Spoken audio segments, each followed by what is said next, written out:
So I wanted to ask you if you were fans of the whole world of Harry Potter before getting involved, and what does it feel like to be a part of J.K. Rowling's world of wizardry? I mean, I was definitely a fan beforehand. My little brother had told me very ardently to read the book and the first Harry Potter book, and I sort of got into them from there. And then with the films, I was just totally seduced by them. It was like every year or two to go, it would be that time of year and you'd go and get a good big sort of Hogwarts hug. And I loved them, and I was so sad when they came to an end, and I thought, when I heard this was happening, I was just beyond excited at the prospect of taking all those elements from the Potter films and taking it back to not only this side of the pond, but to the 1920s, kind of the Roaring Twenties. Yeah, it's a wonderful thing. I mean, people knew a little bit what to expect with the first Harry Potter film because the book was already published, but really after the first film, you returned to them because you knew you were both going to see something wonderful that you know that would surprise you, but also you knew a little bit too the world you were going into, and I feel like our film is a continuation of that there's both all of this new stuff to experience and something familiar that is really like a comforting, lovely place to visit. Is it true, Eddie, that as a kid you loved magic and even would go to this little store in London? It's ridiculously true to the extent that I was obsessed with magic as a kid, and I used to go to this shop under Charing Cross in London in a subway, and it so would, I should take you actually. It literally would stink of sort of pee and various things, but you would arrive at the bottom of this dark alley, and there was this shop, and I'd just go and sort of look through the window. It was where you bought proper magic kit. You'd buy the wherewithal to saw someone in half, and anyway, so when I used to go and stay with my grandmother, I'd be like, she lives in Edinburgh, and can we go and find magic shops? When I got cast in this, no one was more excited than my grandmother, who was like, I always knew you were always you were born to play. So getting my wand was a big moment. Following up on what you were saying, Catherine, you're right, there are no books here. There's an original script by J.K. Rowling. What did you both think of the script, and what was it like to have someone like J.K. there next to you and to meet her? Yeah, I mean, obviously, because we knew all the people behind this, David Yates, David Heyman, and J.K. Rowling, we knew that it was, you know, even if we hadn't seen the script, we probably would have wanted to do the movie. We knew it would be a wonderful place to work, but every actor really chooses their parts or the films they do based on the script. If the script isn't good, you're in a dangerous situation, really. And it was so strong, and it was so exciting to see that she had a gift for just yet again something else. You know, screenwriting, it's different than writing novels, and the wonderful thing when a novelist writes a screenplay is the descriptions are so lush and explicit and vivid, and I'd encourage you to read the script actually, because yeah. as Catherine says, between just the words, the descriptions have such an intricacy to them that it's like your imagination pours off into a whole world. Yeah. So it felt very similar to reading the Harry Potter books. You know, you really felt enveloped in the script when you read it. Yeah.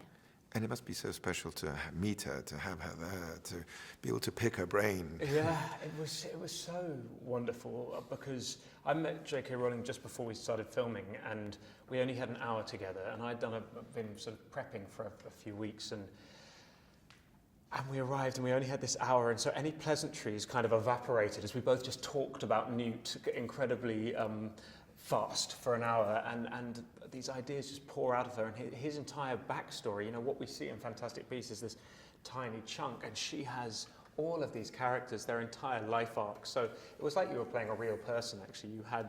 She was the encyclopedia. Right. The way that she speaks about these characters is as though they are historical figures, yeah. And she is the biographer. It's uncanny. Well, let's speak about these characters then. Who are Newt and Tina? Who is Newt Scamander? Who are you? What does he say? It just seems there's more to you than meets the eye, or something.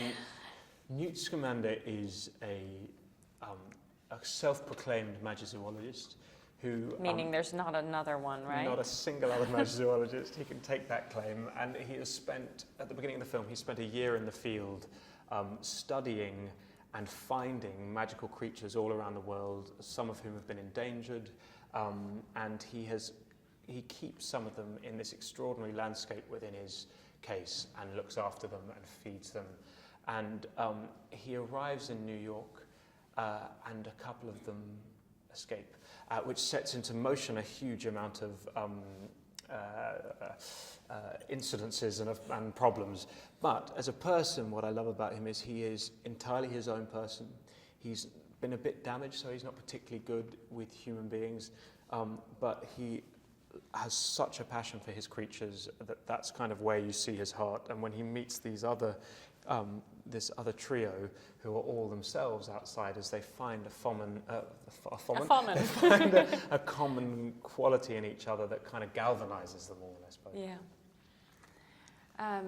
Tina is a very serious, hardworking, also awkward, damaged person. They have qualities that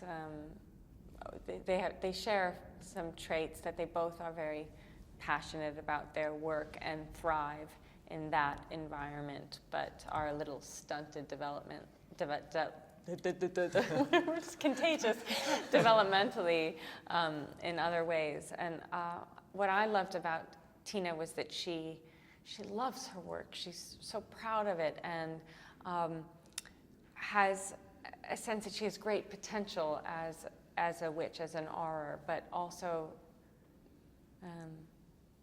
at the same exact time harbors a real anxiety and fear that she won't reach her potential, that she isn't good enough. And so I love that kind of internal struggle she has. And then, it is when she too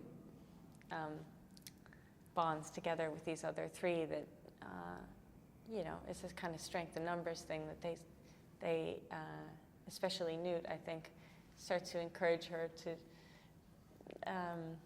perform magic more than she's been doing recently because she's been demoted at work, and she starts to kind of get her groove back because of that support. And then, of course, you have the creatures. How was it to interact with them, to shoot those scenes? How was that? It was actually a huge amount of fun. So it was kind of about regressing to being a kid again and using your imagination in a way that I hadn't for a long, long time.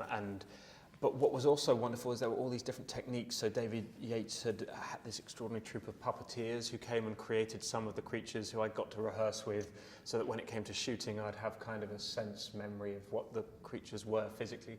But then they had made some props, like the Murtlap, which was this sort of very disgusting anemone, clammy thing that was actually made of sort of silicone and was kind of revolting to hold. And So there were lots of different techniques, but I think it was one of the most fun parts of the film, was interacting with the creatures. Yeah, and just figuring out, because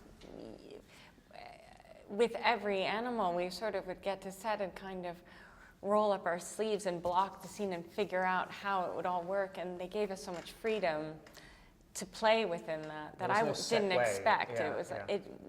We really all built it together, which was so much fun. Just to wrap it up, we can shorten the next one.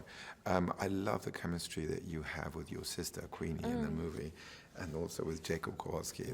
I guess it would be a Muggle in English terms, but in American terms, a No-Maj. He's a The No-Maj. four of you, that group that you formed that you mentioned before, is also kind of the heart of the movie.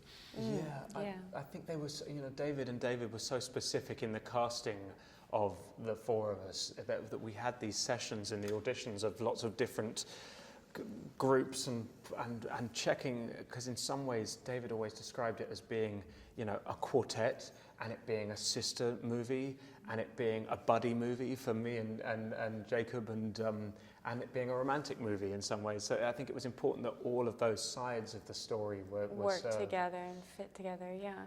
I mean, I barely have any interactions with Jacob, and yet I feel such an affinity for him because we're a part of this group, and the chemistry of all four of us is so easy, which made just working on this, because they take a while to make these movies, 7 months, and it was so 6, 7. Yeah. It was so much fun coming to work every day with this amazing group of actors, and even the extended family too, Ezra and Colin, and everyone was so lovely to work with. But yes, that 4.